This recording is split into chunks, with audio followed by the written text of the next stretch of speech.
It's time for Class Racing Today, the podcast for the NHRA class racing fan.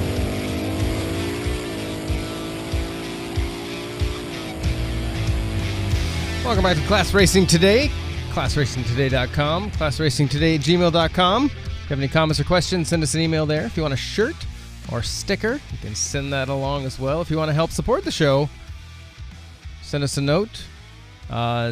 We are actively working on a new website currently, as well as ways that you as the listener and the people that like the content coming out of this show will have an opportunity to help support the show with your donations. So we're excited about that. So that will be coming up soon. Brian, you're back in studio again for the third week in a row. How's it going? It is good to be back. Excellent.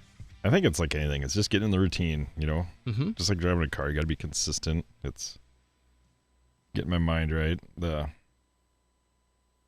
sad part of the race season is over for me. I got the car stripped down and started tearing it apart. My off season has begun, and I'm pretty darn excited about it, actually. I saw a picture of your motor. Are you... She has been removed. Making that go away? Yeah, it's been removed from the carcass, so. Got a few other changes. I don't know. Might be cool. We got a good guest today, and I'd be curious to pick his brain because I'm like contemplating, do I want to race stock or do I want to go to super stock if I have to start over with a motor? Interesting. So that'll be good to ponder. All my Midwest class racer guys, I'll have another good weekend this coming weekend at Kearney. I see their October 2nd and 3rd. There's a National Open with the MCR race going on, so I wish good luck to everybody going out there for that. They're even doing test and tune on Friday. I haven't missed that race since I started. It's always fun out there. Bobby, you are not in your normal scenario today. You're hanging out with your cars. What's going on in the Northeast?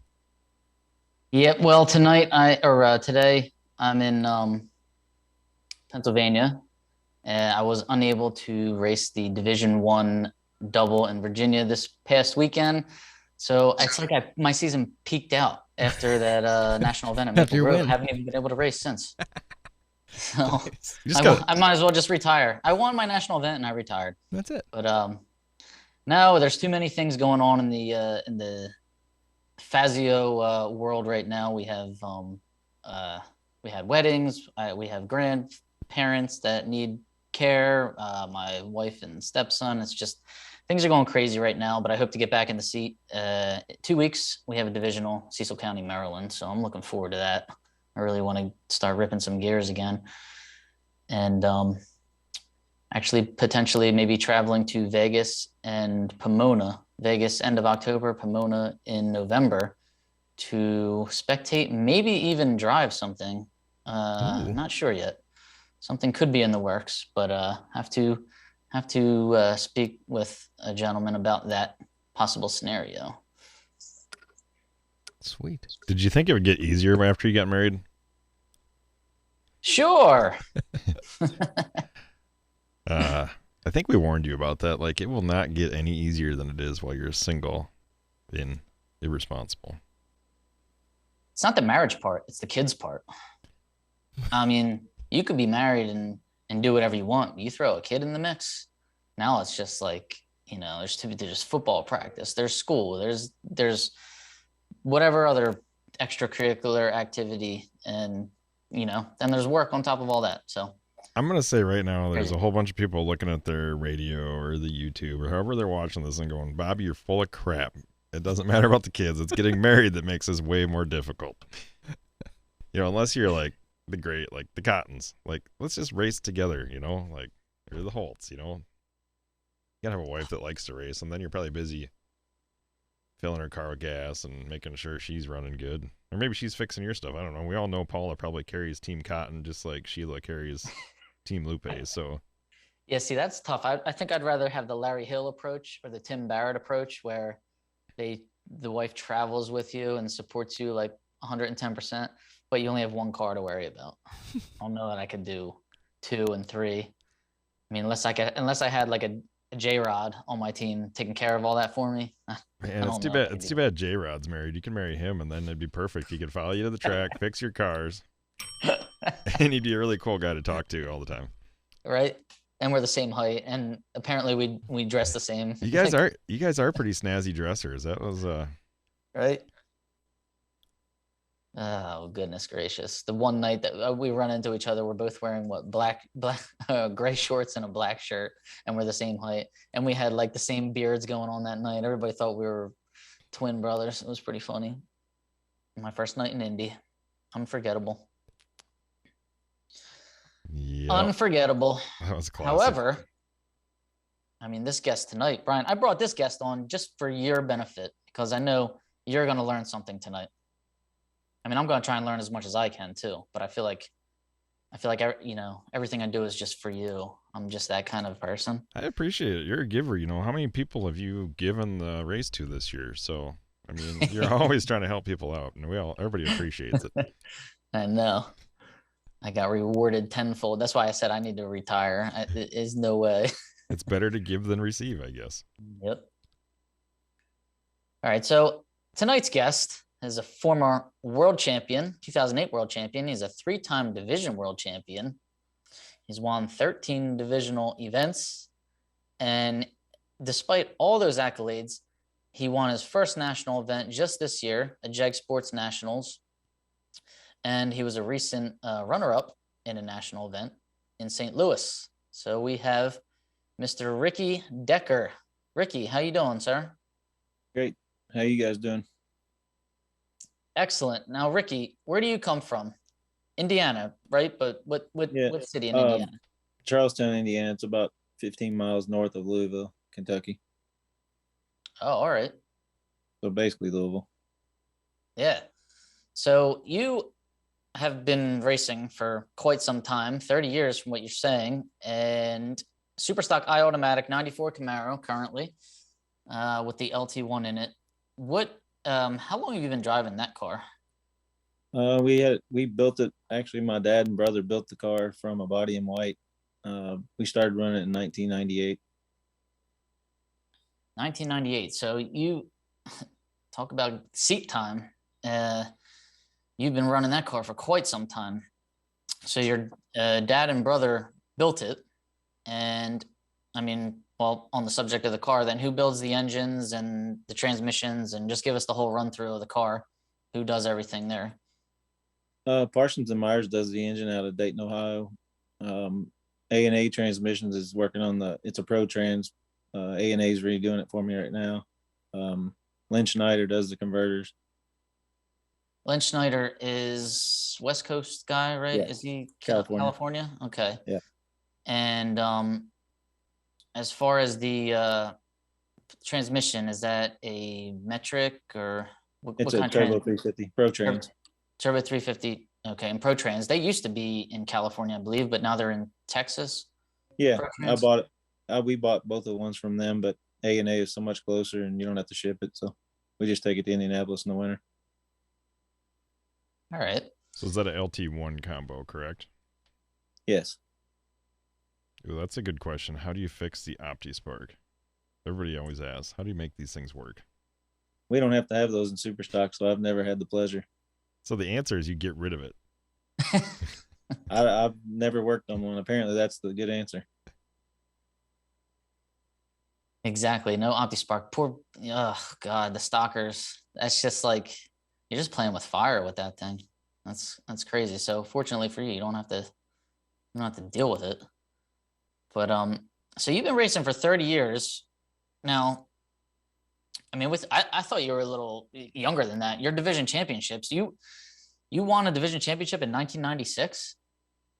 Yes, I started running division races, pretty much all of them in 1993. So it only took a few years to get the first one. So of course you think this isn't going to be a problem, but 12 years later, I finally got to another one. Isn't racing weird like that? Like it was kind of the same for me. I got a car, I drove it to the track, and I ran like street ET.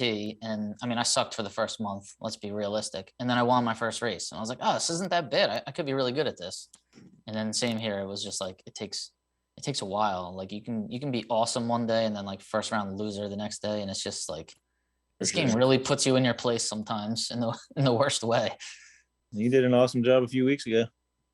Oh man, thanks a lot. I'm still on cloud nine from that, but yeah, I appreciate it.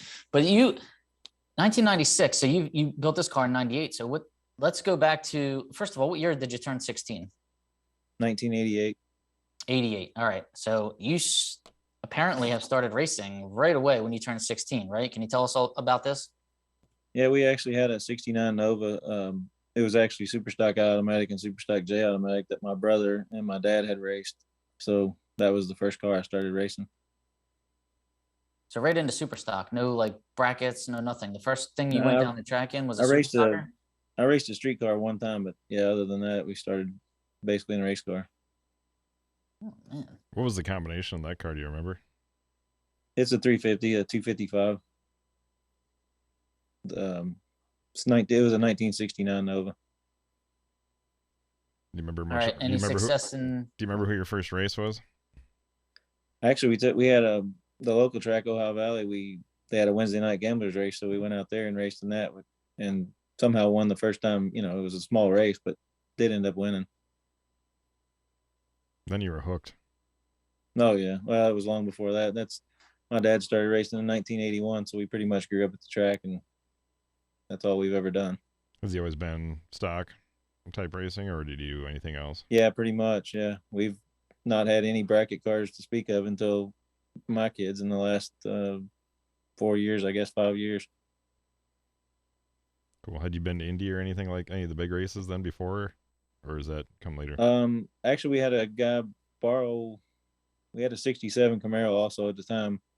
A friend borrowed it, Kenny Morris, in 1983 and took it to Indy, put his motor in it, and one class there were like 13 cars in super stock automatic that year. That's pretty neat.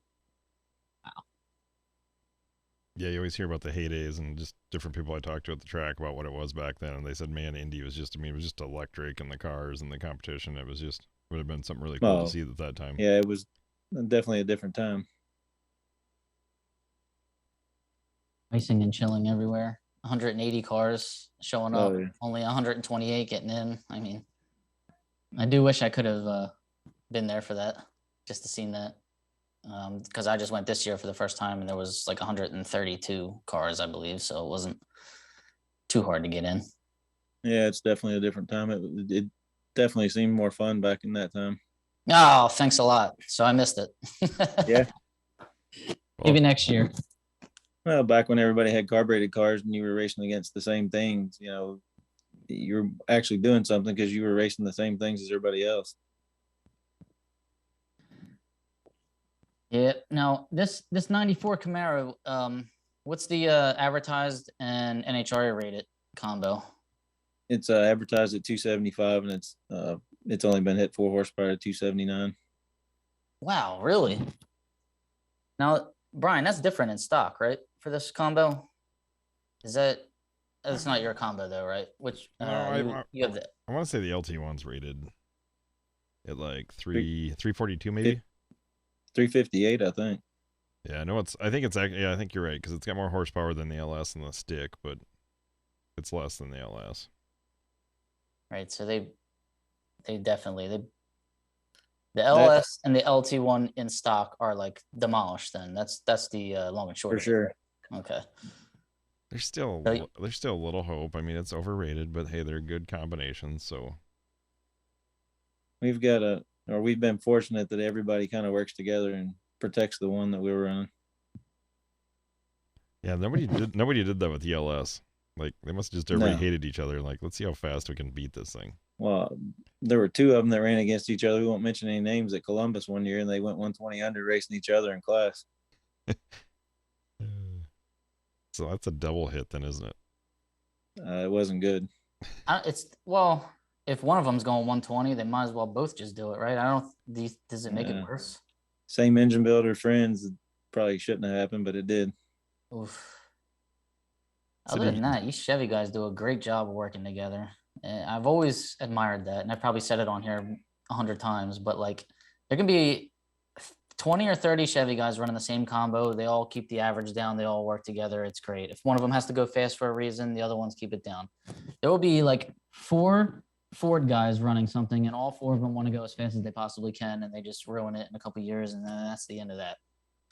So commendable, you Chevy guys. Love it. Now your car's fuel injected. So which computer do you go with to control the fuel injection? We use Fast. Fast XFI. All right. So Yeah, they've made this very easy for me. are you a computer genius tuner here, or what's going on? No, not really. I can get through it. I mean, once you get it pretty good, you don't really have to. I mean, I really don't have to work on it during the year. And David Page and Matt Maxwell are just a phone call away at any time. Those guys are great. They were the reason that I switched from like the XL DFI Stone Age system to when I was looking for something new. I met them guys at the track. I thought that was great. They were at the track, and I was like, all right, I want your system, and that's who I went with. And they were great, man. Like a text message, a phone call, like you just said, it was excellent. I learned so much from those guys. But I feel like now everybody's kind of switching to Holly, and now like, have you thought about switching to Holly, or are you going to stick with the Fast? I feel like I'm going to stick with them.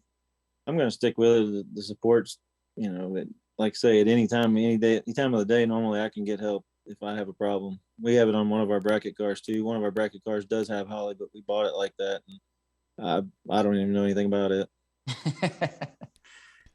I switched to Holly just because I had big stuff, and I knew nothing about that. I didn't really know anything about Holly, but I know anytime I had a question or called anything on big stuff, it was not real conducive to fun. So I just switched. Big stuff kind of lost its support. You pretty much have to pay for help for that anymore. And I think if you know what you're doing, like, yeah, you don't really need the support. It's probably fine. There's a lot of great features there, but as someone new without any real clue of what to do, it was not receiving a 10 on the customer service rating. Yeah, I think they're all pretty much even. It's just a matter of the support you can get or the friends you have that use it, and as long as you got somebody around that can work you through it. Yeah, I know the Fast guys that have that. They're super happy, but most of them know what they're doing too. So the support, once you kind of get in there and get used to the button pushes and which way to do stuff, it doesn't take a lot. It's just if a guy does have a question, you want somebody that's going to answer the phone and take care of it. And hopefully somebody that's going to pay contingency too. And I know Fast pays and Holly pays. So that's always kind of like an added bonus if you ask me, Are you an open loop or a closed loop guy? It's an open loop 98% of the time. That's my thought. And everybody's like, oh, you got to run closed loop. I'm like, I don't know why you would want to. Like, I don't want it changing once you get it close. You pretty much just leave it, but maybe at the start of the year, if you're changing something and you might be in left field, it may help. But once you get it closed, to me, it's easier to tune when what you have on the line is what you have. You don't have to, offset with correction and try to figure all the numbers out. It's just easier for me. Yeah, I would agree 100%. But I've had like 4 calls here, and everybody's like, you got to run closed loop, and I'm like, I want less change. Like, I don't know. Even my closed loop is tightened down so much it doesn't change very much, and it's only at certain points just to try to, like I said, get data and look at the data and see if there's something there. But yeah, because if you have no 2 sensor go bad, then you've got a problem. Yeah, it can. If you have the correction opened up a lot, you're going to have a problem. We ran into that with one of our bracket cars. Yeah, I've seen people with correction, 15% each way, and I'm like, man, I would never go more than 5%. And exactly. If your sensor goes bad, you're done. That thing will either load up or start taking fuel away like crazy. So, are you a Alpha N or a speed density? We're in speed density. That's what they put us onto, and it's been great. I mean, you can speed the car up, slow the car down, run it in Bristol, run it, sea level, it's always pretty close. Right. That's the beauty of speed density. And I know David Page is a big proponent of speed density. Alpha N is like a curse word to that guy. So I like to mess with him sometimes and say, like, Dave, I think Alpha N's better. He doesn't like it. So I've learned so much from that guy that I knew nothing about fuel injection until meeting him and Matt Maxwell, and I can't thank them guys enough. So I mean, that's anything that I've ever had or learned or done, it's because of those guys. I'm just, like I say, they're great people and very helpful. So anybody listening, if you want great customer service, the Fast XFI 2.0, I think, is the one that I have. Matt Maxwell and David Page were they're still there, right? I think they're still there. I don't ask them questions as much as I used to. David has actually switched over to Edelbrock, which is part of the same group, but so he's on the Edelbrock side now, but he is still in the building. So Matt's pretty much in charge of all of it now. All right. Maybe we got to get one of them guys on here and they can educate us even more. That's something to think about. So you've been basically driving that car since 16 then, or no? You started that? No, 98. Actually, we had the Nova that I started, and then we had a 67 Camaro that I drove for a while, and then we had a 87, a yellow and blue 87 Camaro. I drove probably from 93 until I think we sold it in like 2000. How'd you like the 67 Camaro compared to your 94?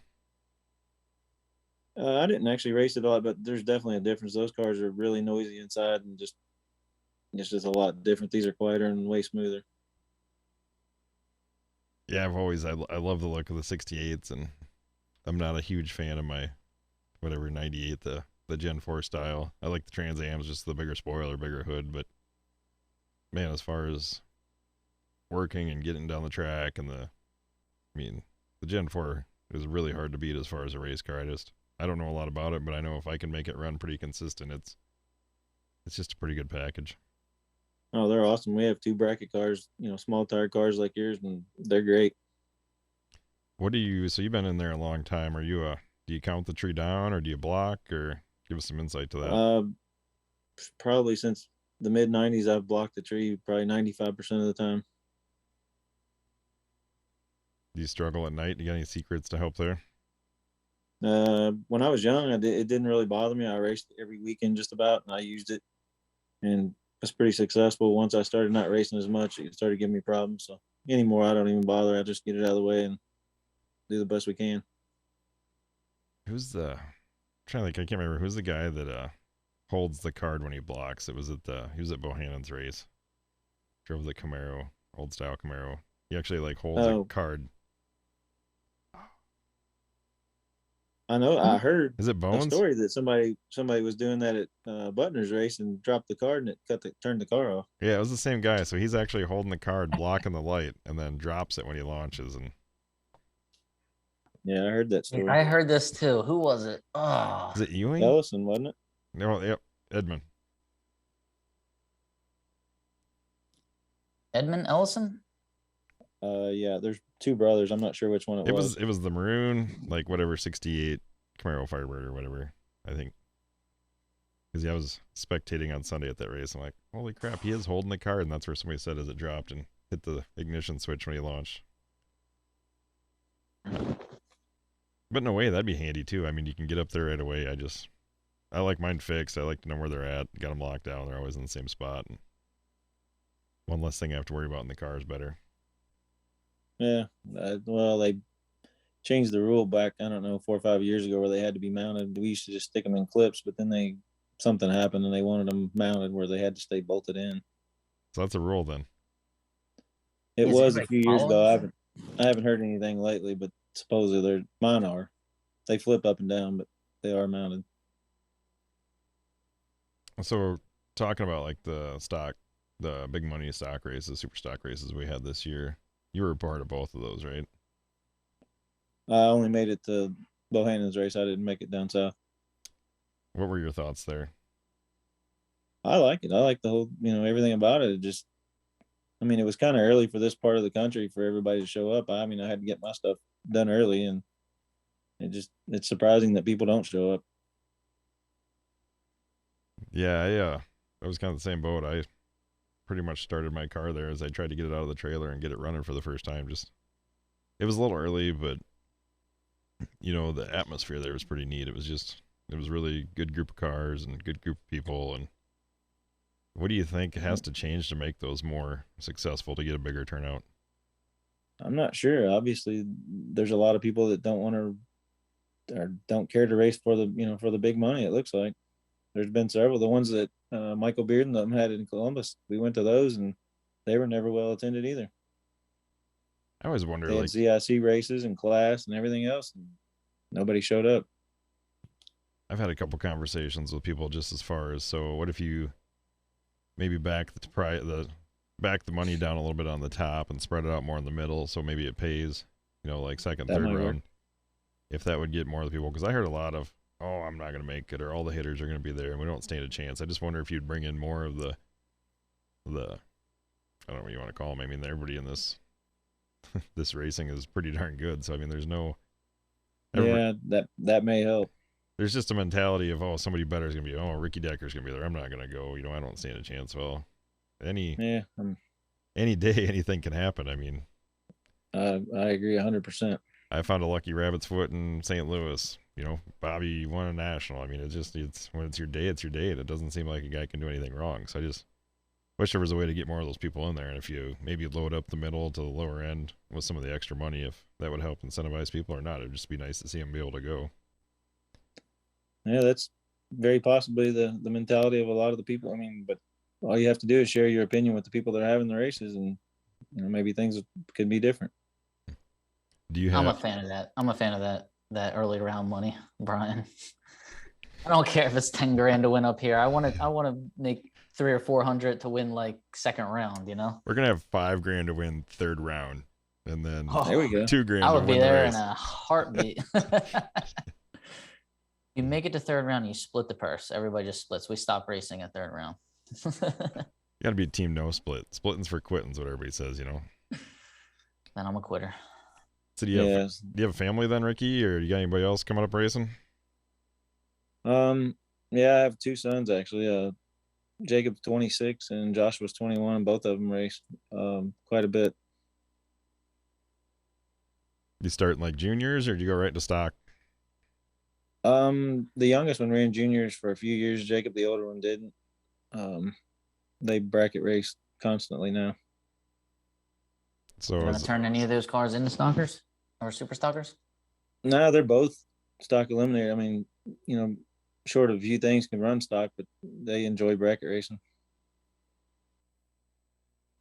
See, I couldn't wait to get into class racing. I mean, bracket racing was so much easier. You could just drive the car there, race one day, and go home. But I couldn't wait to go spend 3 days at the track and only get a couple runs per day. And I don't know. I just they something about it I really enjoyed.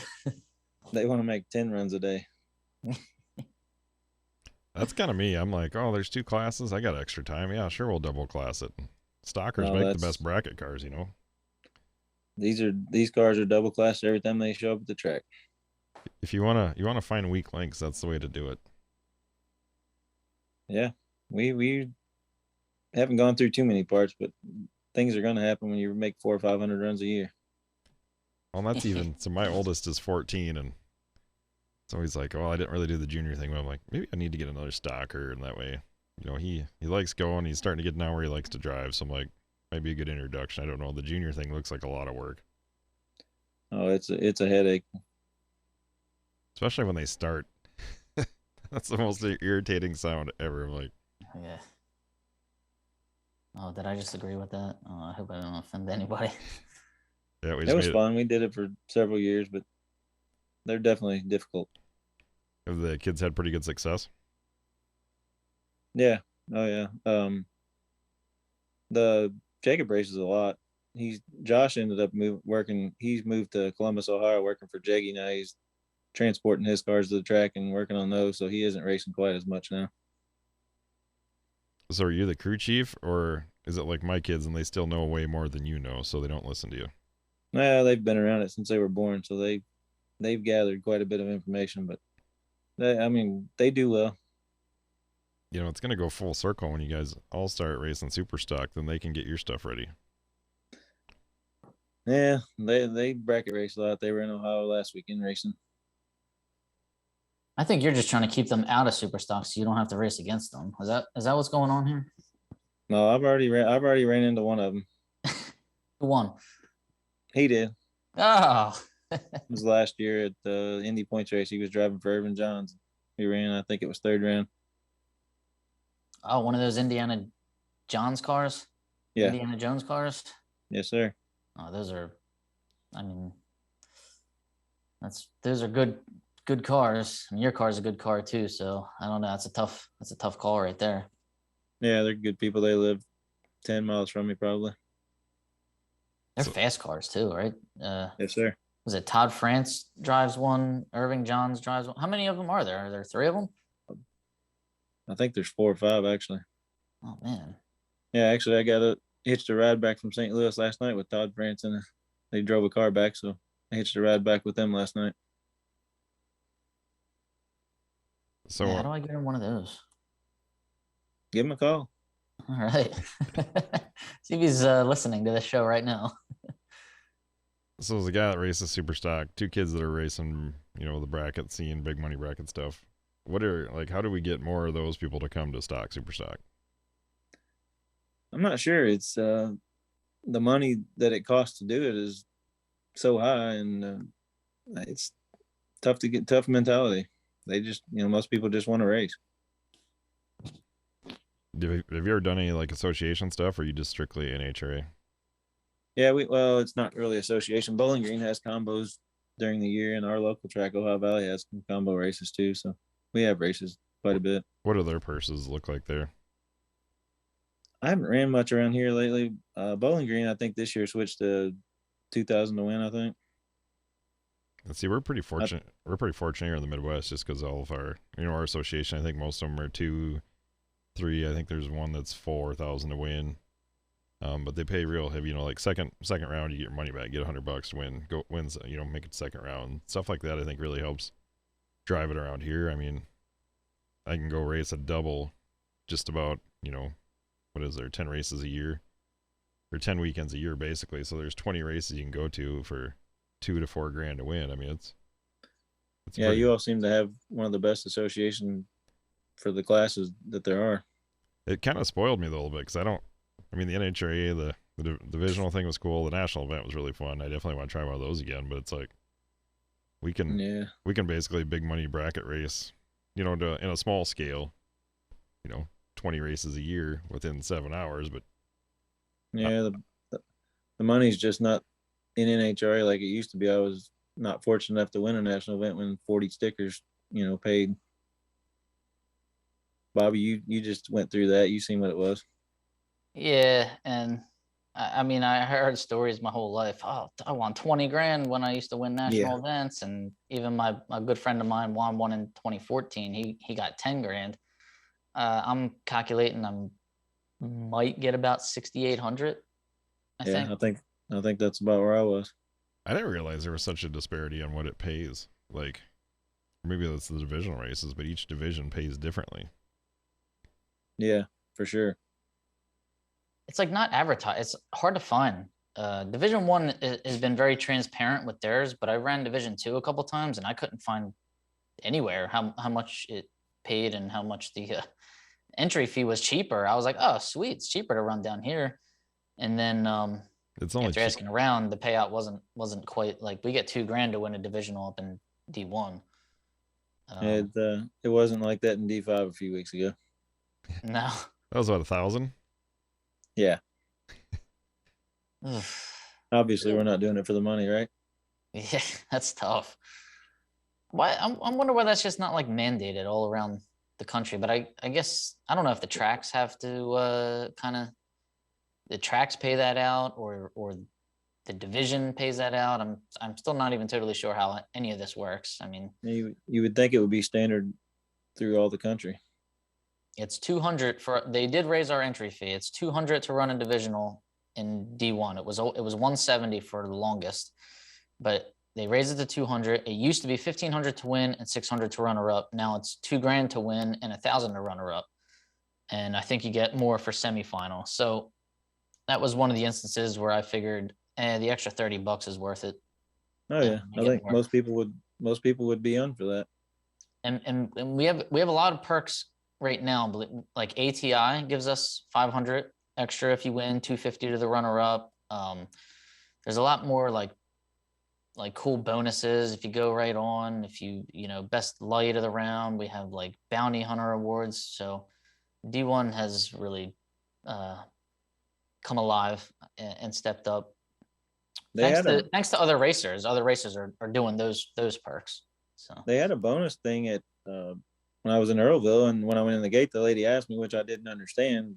In the end, it probably would have been, from what I understand, $500 or $600 to whoever goes the farthest for extra $20 or $30, I think. Like a Calcutta, they offered you. I didn't understand, obviously, when I pulled in. Yeah, it didn't sound like that was necessarily explained the best. I had no idea. Is that your first time you'd been to Earlville? No, I'd been, I think, 2 or 3 other times.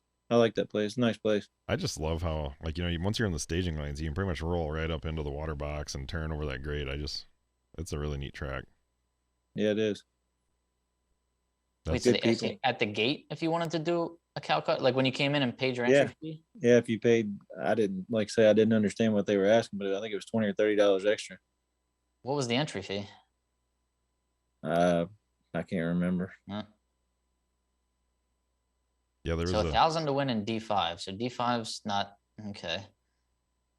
Are we off your list now, Bobby? What's that? You're not going to come here now? That's it. We're scrapping it. Yeah, if we're looking at the money, we're in trouble. Maybe what they need. Well, that's why this podcast exists. We're trying to bring the money back. We're trying to bring viewers, new participants, and sponsors in, and then the money will come. We just have to get NHRA to give us more than 10 seconds of TV time at the end of a hour-long alcohol top funny car and dragster episode. Well, it's simple, Bobby. Let's let 10 more cars enter, and then we're just going to take the top 60 qualifiers and take that money from those extra 10 cars they qualify and add that to the purse. Easy. It's like printing money. I'd be fine with making the classes performance-based, but the more performance-based you make the classes, the more tech you got to have. Man, we don't have that any longer. Now, come on. I have heard they have been getting better. There has been a little bit. Actually, they looked at our throttle bodies after one of the rounds the other day. They were checking part numbers and actually looking at stuff. So they were doing something. They were doing it at the Maple Grove National, as I said. And, they were checking a lot of things at Indy too. So I was pretty happy about that. I was scared. Like nobody ever pulled me off a scale like third round and just wanted to check my car. I was like, oh God, what did I do? We have to make it to third round for that to happen, Bobby. I guess. All right. Both cars. And then I was like, and then they're like, all right, you're good. Oh, thank God. All right. I was like, you're just always scared. Like you don't know. Like what, accidentally that I do. Is there something wrong? Is my car leaking? Like what's going on? Why are you checking me? So they got us in 2008 in Memphis. I think it was my last national event, the last qualifying run. They pulled. They said that whoever's in the top 10, there's one in stock and one in super stock, tore us down. Wow. And actually, the rotor button was loose on my car and was getting ready to fall off, so they pretty much saved me. An instance where a teardown actually saved you. That's good. Yeah. Well, I'll give credit where credit's due. It does seem like they're doing a better job this year than they have in the last couple of years. So, you know what? Well, they've got a new, I guess, tech director? Lonnie Grimm, I believe. Lonnie Grimm. And I saw him a couple times in India. I wanted to talk to him, but he was always talking to somebody. But he seems like a good, fair guy from what I've been hearing. I've talked to him several times. He's a racer, and like I say, he's very open to ideas and things you think would be better. So what's your favorite track to race at? Probably Norwalk. Why Norwalk? It's just a nice place. The ice cream. I just Yeah. I like that place, and it's cool. They have a lot of good amenities there. I just for me, I love the circus at national events. And another reason why I love Maple Grove is because I'm pitted right next to Pro Stock, and I get a million people like walking by the cars. At Norwalk, the pros are on the other side of the track, though, aren't they? So Yes. that's what I didn't like about Norwalk. I'm like, well, there's no national event experience for me. All the people are on that side, and I'm pitted on this side. So I I don't know. I like the Most place. people I love the owner, but I like people having to get out of my way when I'm driving up to the starting line. Like I'm a little celebrity for a day, you know? I didn't get that at Norwalk. So most people that come out this way that go to Bowling Green, they just love that place. Have you been to Vegas? Promote any of those? Actually I did in 2008. My brother was working for the DeFranks, and they called me in the winter, February, and asked if I'd come out and run all their cars at the Vegas Open in Pomona. And so I got to go out there and do that. It was cool. What'd you think about the environment in Vegas? It was pretty fun. Did you have the wind and like as far as dialing the car and all the variations? It wasn't too bad. It was cold, very cold. I've heard that's a problem though. Like St. Louis cold in March, or It wasn't very good. It wasn't that cold. I thought that was great. I loved watching everybody walk around their coats, and it was Yeah, I think it was 39 degrees in the morning. that was my favorite race I've been to. I mean, yeah, I got lucky, but just the environment, the weather, it's like I don't. One thing's for sure, you wouldn't go much faster than you went there. Yeah, I got accused of being a Debbie Downer because everybody's like, "Oh man, what'd your car do?" Like 10 teens are like, "That's awesome. Is that the fastest you ever went?" I'm like, "Yeah, but everybody else went as fast as they've ever went." Like, Oh, it was crazy. if I can go as fast as I've ever went, and everybody else goes as slow as they've ever went, that's a win. But it was definitely like dangerously fast there, where the motor is going to rev higher than it's ever revved before. It was like dangerously fast, where the motors will break because they're just making more power than they've ever made before. If we want to go faster than we've ever went before here, like in the Midwest, we just got to go to your place, Bobby, because all the cars on the East Coast are inherently faster because you guys actually have air. You know. Wait till you see how fast we go. Wait till you see the Dump Fest October at Cecil County, Maryland. We've never raced there in October before, and it's already the fastest track that we have. So you want to make your car go a second under, go to the East Coast. Well, you know what they say about the East Coast. Come on here if you want to go fast, but you probably won't go rounds. That's a fact. There's a lot of good racers. Yeah, the air wasn't very good when you were in Earlville, but you still managed to make that one work. So it was a tuner's game. No, you don't. Like I say, you don't have to touch them. You just take it out there and run it down the track. Yeah. Do you have any? Do you run into a lot of heads ups in Superstock iAutomatic as a person thinking about going to the dark side? Actually, I normally don't. I think I've had 2 or 3. I actually had one yesterday. Who was That's that? right. Who was that against? Yeah. Alan Wilson. It was actually an LS1 car. Oh yeah, that's right. Alan, he helped me out in St. Louis. He's a cool guy. Yeah, he's a good guy. How did you do in class this year at Indy then? No, that's a bad subject. I remember something weird happened because I remember talking to you on the starting line. Yeah, we were just kind of trying to protect our combination as we talked, and just a little late on the tree and didn't get the job done. Who'd you have to race? Byron Warner. That's right. Okay, now I remember. Yeah, I mean, It was close, wasn't it? Like really, really close down at the finish line? 1,000. Oh, okay. But we kind of had a deal, and yeah, right. I didn't do a very good job. It just, I don't know, trying to protect the stuff. That's all you can, is it really worth going 120 under? There's a lot of I don't know how frustration you guys, in Indy. what do you? Yeah, Brian, you take that. There's a lot of frustration in Indy, I think, because of that. Yeah, I mean, that's the rules they give us. We deal with them. Do you think it'll be that way Like- for next year? Or do you think they'll change it? I'm not sure. Like, this past weekend we got at the mine shaft, so none of that counted unless you went 120. So that was kind of fun. Yeah, you just makes you wonder what the strategy is there. If they're, I don't know. I'm not gonna pretend to guess or know what they're doing. So Well, I mean, they have the rules, and if they keep letting everybody have a free pass there every year, it frustrates the people that don't have the great combinations, and I understand that. I don't know. There's the only place that the AHFS is going to work is at Indy, and if they don't have it on there, there's no Exactly. point in even having it. If you're only going to have 50 or 60 cars at a national event, there's no reason to ever hit it. And I saw an unusual amount of heads up runs in Virginia D1 this past weekend in super stock. You don't see too many heads ups in super stock. And I mean, I was surprised, but Yeah, I did. People have to be forced to run these cars fast, or there's just no point to this. And somebody with one grade point that gets a car out of a trailer once a year that can go 2 seconds under will go to Indy, qualify number one, put the car back in the trailer for the year, and never run it again.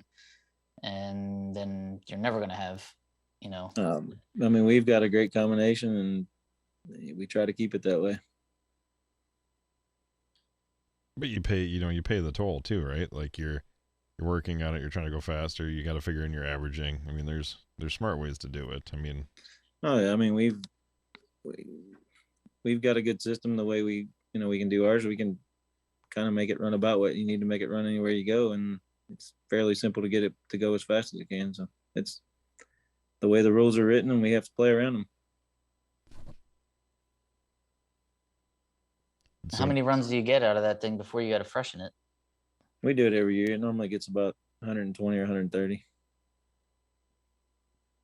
I think it's about probably 105 right now, maybe. Do you have a big crew that helps you out when you go, or you kind of by yourself, go solo, or? Generally it's me and my brother Steve, or my wife goes. But this past weekend I was kind of by myself. But there's always friends around to help. My kids they race a lot now, and the one lives in Ohio, so they don't get to go as much. What do you do for a living? Well, when you're not racing. My dad started a lawn care business back in 1976, and I've been there ever since I got out of high school in 1990. All right, did you take it over for Dad, or is he still there too? He's still there. He's actually retired, but he still takes care of a lot of the billing and day-to-day stuff on that. I'm still out working every day. He still actually works quite a bit. Now, do you have employees too, or? Yeah, there's 6 people total. Okay. Your kid, the kid who doesn't work for Jaggy, does he work for you? No, he's actually in forklift repair right now. All right. Try to keep him out of it. It's not the easiest job, not the hardest. Let them do their own deal. Yeah, no, let them do what they want to do. No forcing the kids to pick up where you left off. But you're gonna have this company. You're gonna have to leave to somebody. So exactly. No, they've been into racing their whole life. They're good kids. Neither one of them's ever been into much trouble at all. So it's all worked out. I think it's better to have your kids work for somebody else first, anyways. Mine think they need to come work for me. I'm like, go get a job somewhere else. If you can stay there for a couple of years, then you can come back. Yeah, I've been fortunate to have a wife that I've been able to do this from the beginning in. So I've been fortunate. And, all the racing stuff is, basically came through my dad. So he's kept me going. Well, you're definitely onto a good season this year. And it's kind of fun to see where things are winding down. You and Double O Joe are having a battle. So that's pretty cool to see. Yeah, there's still a lot of people back there that don't have races. That there's still 3 to 4 people back there that could go right by. What's your schedule? Yeah, just looking at that, because you have 5 divisionals and 6 nationals under your belt. So you're pointed out as far as national events are concerned, but you still have 3 more divisionals you can run. And I think Joe still has 1 more national and 1 more divisional he can run. Bertozzi's done. He's at 590, and Kent Hanley still has a couple nationals he can run, and Joe Lisa still has 2 nationals and 2 divisionals. So I don't know, Ricky, you still have a little you can still do a little more and you're out there by 20 points, Yeah, you got Jimmy's people like still Greg down there Stanfield too. back there. Yeah.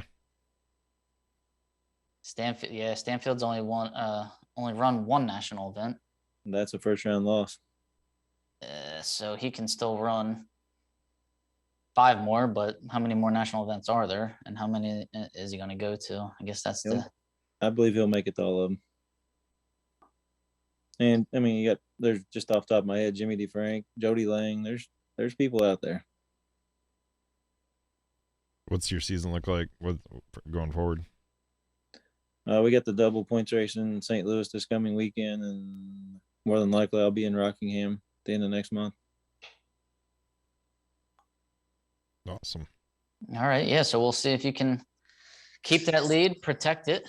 You have any sponsors? Anybody you want to thank? Yeah, there's always somebody that's helped. There's tons of people that have helped over the years. Definitely my wife and my dad and my brother's always been there for me. Jeff and Charlotte Donor are always there. Nick Morris, the Dubs family. Hoosier Tires has been there. VP, Lucas Oil. I'm sure I'm forgetting somebody, but anybody that's ever been a part, I appreciate it.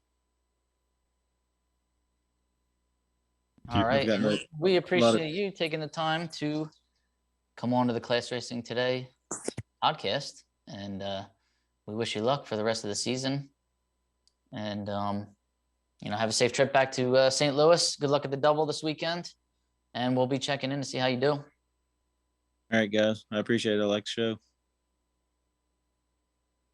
All right. Well, thank you. Thanks a lot, Ricky, for giving us your insight a little bit. This is Class Racing Today, classracingtoday.com, classracingtoday@gmail.com if you have any questions or comments. Don't forget, keep your eyes open. Stay tuned to the social medias, because as soon as our website is ready to go, we'll let you know. And get out there. Until then, stay safe and get Brian, get your car back and rolling again. Have a good one. Thanks for hanging out with us, everyone. We will see you next one. Have a good one.